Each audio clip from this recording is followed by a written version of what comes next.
আজকের রেসিপি গরম গরম পালং চিকেন পোলাও। চলো এটা তাহলে বানিয়ে নিই।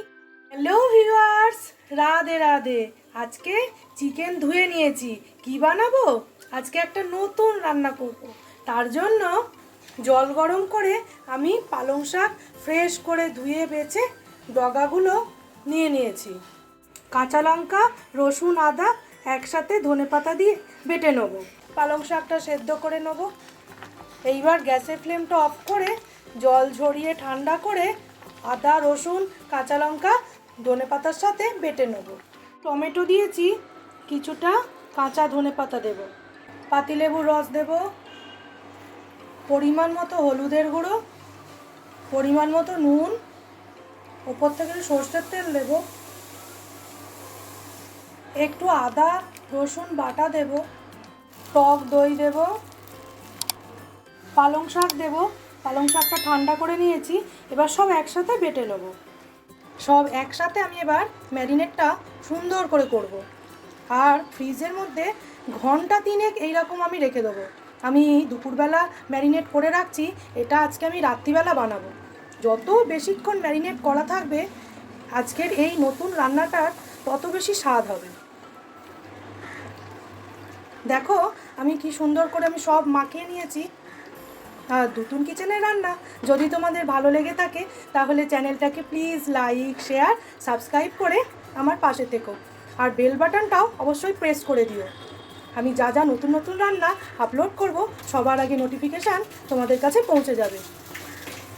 তাহলে আজকে নতুন রান্না পালং চিকেন পোলাওয়ের জন্য চিকেনের ম্যারিনেট একদম রেডি। পালং চিকেন পোলাও আজকে আমি গোবিন্দভোগ চাল দিয়ে করব। দেখো বন্ধুরা, আমি মেপে নিয়েছি এই কুনকেটার 4 কুনকে চাল নিয়েছি। ঠিক তার জল 8 কুনকে, মানে ডবল জল ব্যবহার করব। তাহলে আমি চালটা ধুয়ে নিই। আমি একটা বড় কড়াই বসিয়ে দিয়েছি, দিয়ে রাইস ব্র্যান অয়েল দেবো, তার সাথে ঘিও দেবো। আজকে তেল আর ঘি মিশিয়ে আমি এই পোলাওটা বানাবো। ডুমো করে নতুন আলু কেটে নিয়েছি, এই অল্প গরম তেলেই দিয়ে দেবো। দিয়ে হালকা ভেজে আমি আলুগুলো তুলে রাখবো। এইবার আমি গ্যাসের ফ্লেমটা বাড়িয়ে দিয়েছি। এবার আলুগুলো আমি তুলে নেবো, আমার ভাজা হয়ে গেছে। এইবার আমি গোটা জিরে, শুকনো লঙ্কা, গোটা গরম মশলা, লবঙ্গ, একটু জয়িত্রী দিয়েছি আর একটু সামরিচ সব একসাথে ফোড়ন দেব।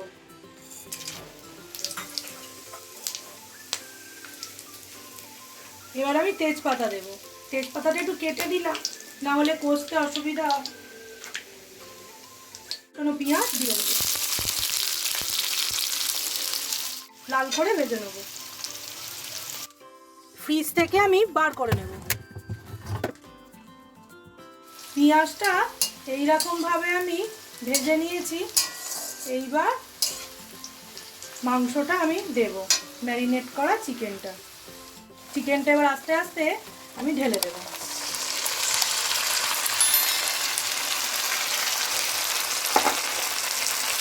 ভালো করে সাথে এবার করবো। আমি ভালোভাবে চিকেনটা পেঁয়াজের সাথে কষে নেব। কিছুটা কাজু আর কিশমিশ দিয়ে দেব। এরম মশলাটা কষা হচ্ছে, দেখো আমি পরিমাণ মতো ধনে গুঁড়ো এখন দেব। দেখো কি সুন্দর করে মাঝে মাঝে নেড়ে নেড়ে মাংসটাকে সেদ্ধ করে নেব। এটা অল্প সেদ্ধ করব, কেননা গোবিন্দভোগ চাল দেবো তো। ওটা হালকা করে নাড়বো আর মশলাও কষিয়ে নেব।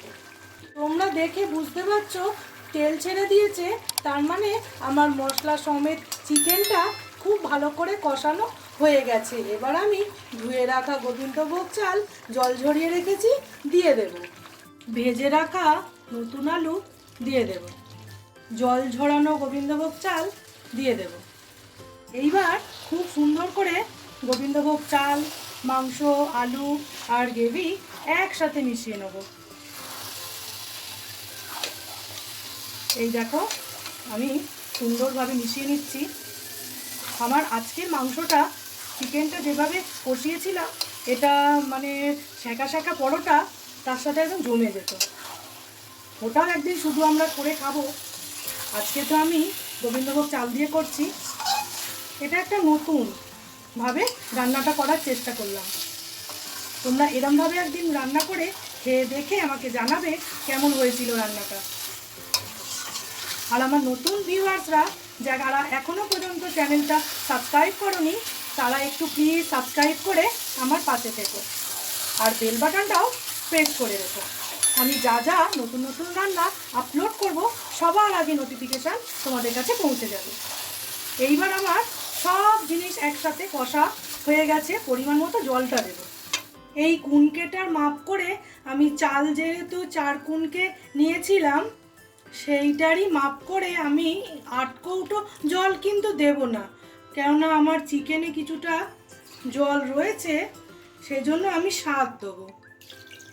2, 3, আমি টোটাল 6 কাপ মতো জল দিলাম। যেহেতু গ্রেভিতে অনেকটা পরিমাণ জল ছিল, সেই জন্য আমি ঠিক ডবল জলের ব্যবহার করলাম না, কেননা পোলাওটা ঝরঝরে করতে হবে। এইবার একটা ঢাকনা ওপর থেকে আমি চাপা দিয়ে দেবো, দিয়ে মিনিট 5 পর একবার খুলে দেখব কতটা কি সেদ্ধ হলো। তাহলে এবার একটা চাপা দিয়ে দিই। দেখো আমি ঢাকনাটা খুলে দিয়ে দুবার মাঝে মধ্যে নেড়ে দিয়েছি। এবার গ্যাসটা সিম করে দিয়েছি। এবার নিচেটা তো মাঝে মাঝে লেগে যেতে পারে, ওই জন্য নিচেটা হালকাভাবে একটু নেড়ে আমি আবার চাপা দিয়ে দেবো। এবার এটা আর একটু হবার পর গ্যাসের ফ্লেমটা অফ করে আমি 15 মিনিট এইভাবেই চাপা দিয়ে রেখে দেবো। তারপরে তোমাদের পরিবেশন করে দেখাচ্ছি। এটা তোমরা দেখে মনে করো না যে জল জল আছে, এটা শোক হয়ে যাবে, জলটা সম্পূর্ণ টেনে নেবে আর ঝরঝরে পোলাওই দেখতে লাগবে। তাহলে আমি চাপা দিয়ে 1 চামচ মতো চিনি আমি দেব। এইবার একটু ঘি দেব, দিয়ে ঢাকনা চাপা দিয়ে গ্যাসের ফ্লেমটা অফ করে 15 মিনিট রেখে দেবো। তারপর আমি পরিবেশন করে তোমাদের দেখাচ্ছি এটা কেমন হয়েছিল দেখতে। আর এই রকমভাবে রান্না করে খেয়ে তোমরা আমাকে অবশ্যই জানাবে রান্নাটা কেমন হয়েছিল। তোমরা আমাকে খেয়ে জানাবে। এটা জল জল রয়েছে, এটা পুরো ঝরঝরে হয়ে যাবে 15-20 মিনিট পরে। তাহলে এবার আমি চাপা দিয়ে দেবো। আমি কি সুন্দর করে সাজিয়েছি দেখো, তা একটু স্যালাড আর একটু লেবুর রস দিয়ে আমার নতুন রেসিপি পালং চিকেন পোলাও তোমরা খেয়ে দেখো। তাহলে বন্ধুরা আজকের মতো টাটা।